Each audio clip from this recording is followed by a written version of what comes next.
Kung meron kayong mga pangako dyan, ilabas nyo yung mga pangako nyo para makuha natin ang 100 square meter. Hi guys! Once again, welcome back to my channel. Panibagong araw at syempre panibagong reaction video na naman ang ating pag-uusapan. So welcome back to Kuwi TV. Isang mapagpalang araw po sa lahat ng sulok mo kayo ng mundo. So ayan, maraming salamat sa walang sawang suporta nyo dito sa ating channel at syempre sa ating Team Kalingap. So yun nga po guys, nakita niyo po ating preview and mapanood natin yan yung video clip mamaya, no? Mula yan sa live ni Dr. Love kung saan nagpaliwanag na siya dito na yung 200 square meter na bahay or lupa sana ni Beyonce, nagiging 100 square meter na lang ito. So mamaya makikita natin at malalaman natin kung ano yung mga dahilan kung bakit hindi natuloy yung 200 square meter na yan. Ayan, bago ang lahat, kung gusto mo ng ganitong klaseng reaction video patungkol dito sa Kalingap, huwag mong kalimutan mag-like, share, and comment sa video na to. And siyempre mag-subscribe na rin po kayo at isama nyo na rin po yung notification bell para mas updated sa ating mga gagawing reaction video. And of course guys, huwag din natin kalimutan palaging suportahan ang pinakaama ng Kalingap, si Kuya Val Santos Matubang, si Ate Edna Vlog, si Kalingap Rab, at syempre si Jack Matubang.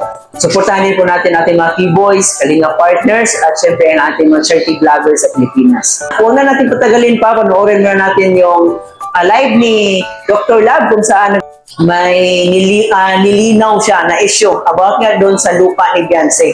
So panoorin na natin to. Naging 100 square meter lang. Yan. Supposed to be 200 square meter ang ating pinag-usapan dito. Bakit naging 100 square meter na lang? So, tawagan lahat ng mga sponsor. Tawagan yung mga lahat ng sponsor. Pwede pa po tayong bumawi dito. Sino yung nagpakalat ng balita? Yung may sayad sa ulo na nagpakalat ng balita na ako daw ay aalis na sa EDSA. Kung meron kayong alam na taong nagpakalat ng balita na pakisabi, sira ulo siya. Ha? Pakisabi na baliw siya.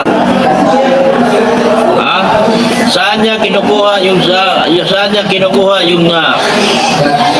yung kanyang sentimiento na ako ay aalis sa EDSA.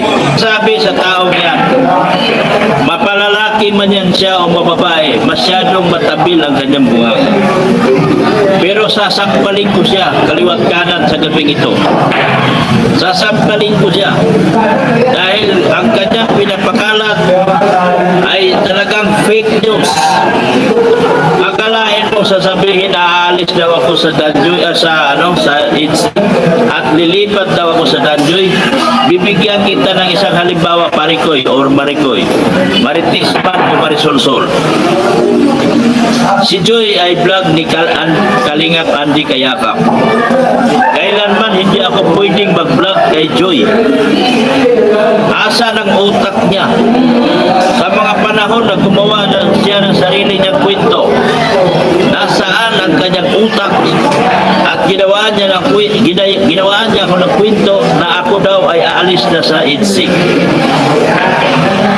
Isa lang masasabi ko sa iyo, Parikoy or Parikoy, ang kapal ng mukha mo. Gumawa ka ng kwento, mali-mali pa. Kung ako sa iyo, mag-50 ka na. Papayag ba kayo na 100 square meter lamang ang lupa ni Beyonce? Papayag ba kayo? Hindi.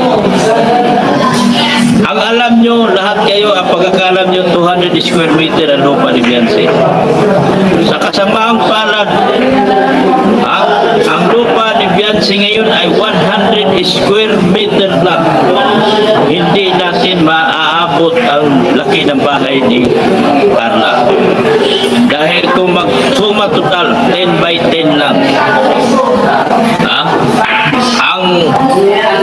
Ang kay Carla 10 by 12 yata o 10 by 14. So hindi natin marating na ang kasinlaki ng lupa ni Carla. So lumalabas si Carla pa rin ang may pinakamalaking bahay at lupa ngayon. Kung meron kayong mga pangako dyan, para makuha natin ang 100 square meter. Para makuha natin uli. Dahil pag nabinta na yan within this week, dahil tinanggihan ko na yung may-ari kanina, ang sabi ko sa kanina sa may-ari, hindi na po namin makukuha ang additional na 100 square meter dahil wala pong pera. Hindi na po namin makukuha ang additional.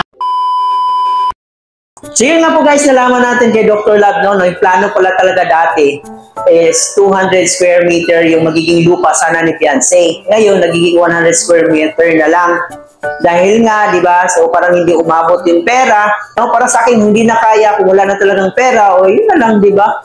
Kaysa kaysa iasa natin or i-force natin yung mga sponsors na ito, dagdagan nyo pa para makuha natin yung 200 square meters, di ba? So parang ang pangit ng dating. So kung yun lang yung kaya, yun na lang yung pabahay ni Beyonce, no?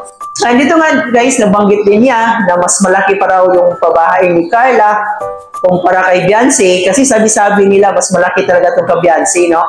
Yun yung sabi nila dati, kasi nga 200 square meters. Kay Carla, medyo lang, 100 plus ang ata kay Carla, no? Kung di ako nagkamali. So, correct me na lang if I'm wrong. So, sabi nila, kay Beyonce daw yung pinakamalaking pabahay. Pero ngayon, parang nagbago ata kasi kinulang, no? Or kinapos ng pera. Parang nakumpara yung dalawang angels natin, kung sino yung malaki yung pabahay, kung sino yung maliit, no? Parang nakakapangit lang tingnan, no? Nakumpara yung pabahay nila. And dito naman kay Beyonce, kung hanggang doon lang yung mga nag-sponsor sa kanya, so huwag na natin pilitin, no? So, dapat kung anong merong lupa, no? Yung 100 square meter, malaki na yan eh. Para sa akin, malaki na yan. Pero kung sa talagang gusto mo talaga ng bonggang bahay, so kukulangin talaga yan yung 100 square meter. Pero kung gusto mo lang talaga yung simpleng bahay, so para sa akin, para sa aming mga simpleng buhay, meron lang, malaki na po yan. Siguro hindi natin kailangan na ikumpara yung mga angels, ikumpara yung pabahay nila. No, mas mabuti na i-treat natin sila as fair. Kasi hindi naman kagustuhan nila yan Kagustuhan niya ng sponsor. So, ayan, tanggapin na lang natin kung hanggang doon lang talaga kaya ng sponsor or hanggang doon lang talaga ang kaya ng pabahay ni Beyonce. Nakikita naman natin na masaya naman yung pamilya ni Beyonce. Ang importante kasi guys, meron silang sariling bahay, no? Meron silang magandang bahay, sariling lupa. Yun naman talaga yung pinaka-importante. Hindi naman siguro nag-matter sila na dapat ganito kaganda yung bahay ko, dapat ganito yung bahay ko, kalaki. Parang wala naman tayong nakitaan doon na yun yung gusto talaga ng pamilya niya. No, bonus na yun pag malaki yung bahay nila. And para sa akin, kung ako yung pamilya ni Beyonce, masaya na ako dyan So, wag na nating ipilit kung hindi kaya. And yun nga, nagagalit nga ito si Dr. Love kasi nga sa mga taong nagpaparatang sa kanya na iiwan na daw niya yung EDSI. Sa pagkakaalam ko, si Dr. Love talaga yung naka-scout kay Beyonce. No? Nakikita ko na napaka-diehard niya dyan sa EDSI. Parang araw-araw ata may EDSI yung topic niya. Kundi si Beyonce, si Edo. So malabong mangyari na iiwan niya yung dalawa na yan. So, ayan, sa mga nagpapakalat siya ng fake news, humanda kayo kay Dr. Love, kakalbukin kayo yan. So, yun lang guys, kung hindi kaya talaga yung pabahay na 200 square meter para kay Beyonce, stick na lang tayo sa 100 square meter. Kung hindi kaya ng budget, wag na nating i-push to limit, no? Or kumbaga i-push natin yung mga sponsor or dapat maghihingi tayo sa mga sponsors na ganito. Kasi ganito yung gusto namin, ganito yung pabahay. No, ang pangit. Tapos ang magiging pangit dyan is yung pangalan ng kalingap. So, ayan. At saka huwag na natin ikumpara yung mga pabahay ng angels, pabahay ni Kirab. Kasi ang importante, nandito yung team Kalingap na nagbibigay pag-asa, nagbibigay ng pabahay sa ating mga kababayang mahihirap. Support na lang natin yung programa ng Kalingap para mas masaya. So ayan guys, hanggang dito na lang muna yung reaction video natin. Sa intindihan nyo po, dapat i-balance natin yung mga opinion ni Dr. Love at saka yung opinion ng ibang tao. No? So, magiging tayo, dapat hindi bias. Maraming salamat. Ito nga po pala si Kuwi TV. Sana nag-enjoy kayo. Huwag kalimutan mag-like, share, comment sa ating video. Paki-share na rin po para mas mapanood pa ng ating ibang kababayan. So, muli po guys, ito nga po pala si Kuwi TV. Thank you for watching.